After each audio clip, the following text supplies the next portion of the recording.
Hello, what's up mga ka-idol? It's a good day today. Welcome to my channel. Kung bago ka sa channel ko, ba't di mo subukan mag-subscribe and then hit the notification bell para update ka sa mga susunod kong video.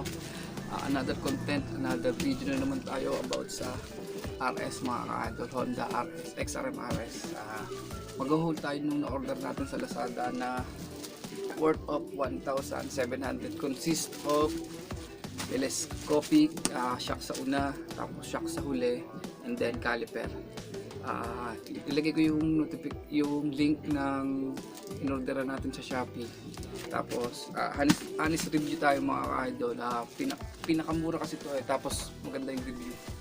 So yun na nga, buksan na natin. Una mga ka-idol, yung housing niya, yung balot niya mga ka-idol is naka-bubble wrap. Okay naman, naka-bubble wrap. Siguro ito nasa 10 kg higit. Yan. Kaya mahaba yan, gawa nung shock sa una yung telescopic mga ka-idol. Tapos shout out sa rider nung Shopee Android, kahit umuulan mga ka-idol is na-deliver nila ng on time. Okay, alright. So bubuksan na natin mga ka-idol. Kailangan natin ng gunting. Wala akong gunting mga ka-idol. So yan.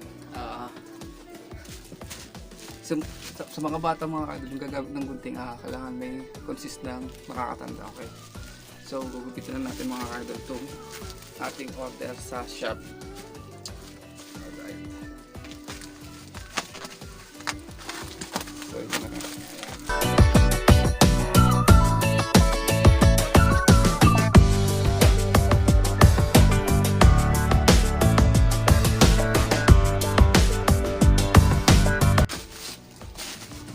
Nga pala mga ka-idol, pagkatapos natin i-hold to is bibidyo naman tayo. Kakabit naman natin ito sa XRM natin na 2009 model. Lolo na yung XRM natin, wala tayong pera kasi wala tayong pamalit kasi wala tayong pambili.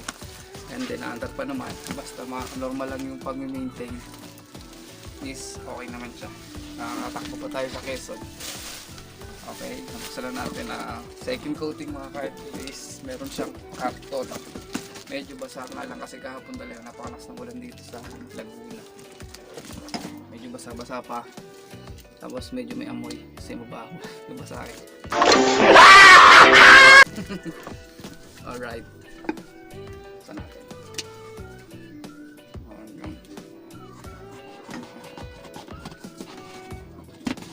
Basta paalala lang mga ka-idol, pag gagamit kayo ng gunting, kailangan may consent ng makakatanda at lagi kayong magbabao ng ingat, hindi iwanan sa bahay ang katangahan.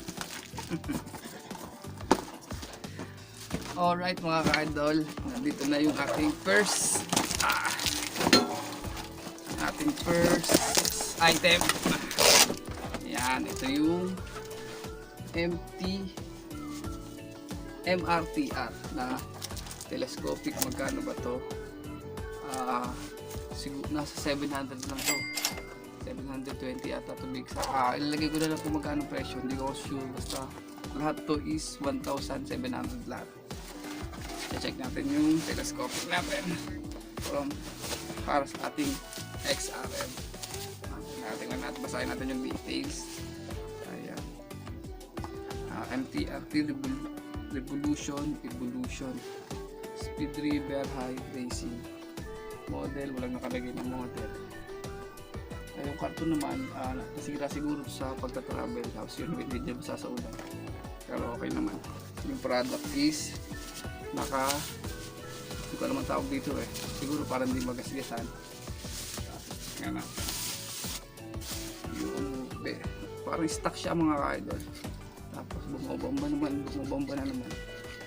Malalaman natin siya pag ikinabit natin sa ating XRM. Dito yung disc brake. Wala naman siyang leak. Check nyo lagi dito mga ka-idol kasi ito kadalasan yung nag-leak. Okay, isa. Good yung isa. Daga ng disc brake. Good naman siya. And then yung pangalawa, yung partner lagi ito mga ka-idol. Alright. Wala naman siyang mga gas-gas.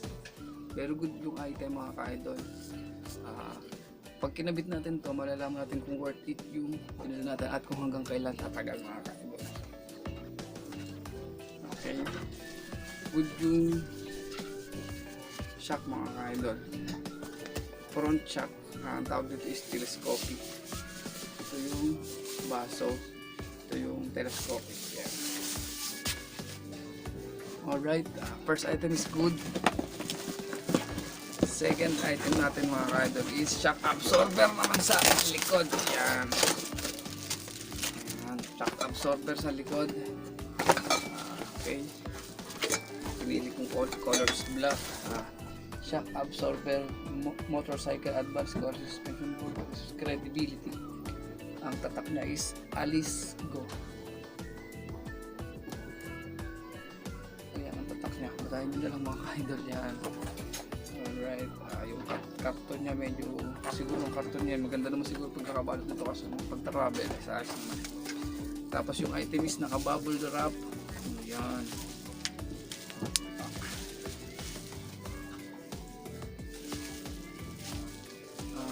Bubble wrap siya. Pinili kong item is, pinili kong shock mga ka-idol is yung may cover para mas madaling linisin siya, hindi yung spring type. Ito may cover. Kakabit natin sa XRM natin. Yung nito, tignan natin kung gano'ng kahaba ito. Hindi nakadeclare yung pero nakalagay dito is 40mx. 40mx yung nakalagay dito, pero subukan natin sa RS natin completed. Kung hindi, edi buy your own disc kasi ako hindi pwede, edi pero nakalagay 40mx to. Good yun, good naman yung quality niya. Okay, ganda naman siya, kung matibay, pero kumbaga sa takasago mga ka-idol is parang mas matibay pa rin yung takasago ng brand kaysa dito, pero ito is siguro nasa 450 ata mga ka-idol, kung hindi mo matandaan kung kaya ko lang yung presyo mga ka-idol, pero maganda naman siya maganda siya mga ka-idol. Okay ba? Okay mga ka-idol, hindi ko alam kung magkakaproblema kasi dito mga ka-idol kung kakasya ba yung butas nito sa ating XRM. Yan, dalang boss butas nito. Titingnan natin. Right. Good yung second product natin. At yung pangatlo mga ka-idol is naka-disc brake kasi yung action ko sa uli, naka-disc brake kaya umorder. Medyo may problema na yung disc brake natin. Kaysa magkapalit ako ng repair kit na ating caliper, is bumili na ako ng caliper mismo. Itong caliper natin is nagkakahalaga ata ito nung hindi ako nagkakamali ng 250. Basta mapulang-pulang 300 ito mga ka-idol yan. Yung pang rider 150 mga ka-idol. Naka-bubble wrap din yung item ito. Maganda yung pagkaka-bubble wrap ng item mga ka-idol. Tapos ayan, meron siyang brake pad. Brake pad na siya. Okay. Consent dito. Yun. Kala ko mali yung pagkakakamit nila, pero hindi naman.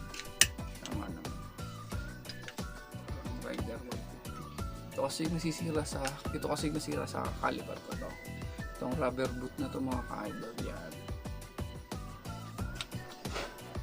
Completed kasi yung nakakabit sa akin is pang double piston kasi yung nakakabit sa akin. Ito is single piston. Mas madaling i-maintain yung single piston mga ka-idol kasi isa lang yung bobang pa sa kanya tapos buo pa. Okay naman yung item mga ka-idol.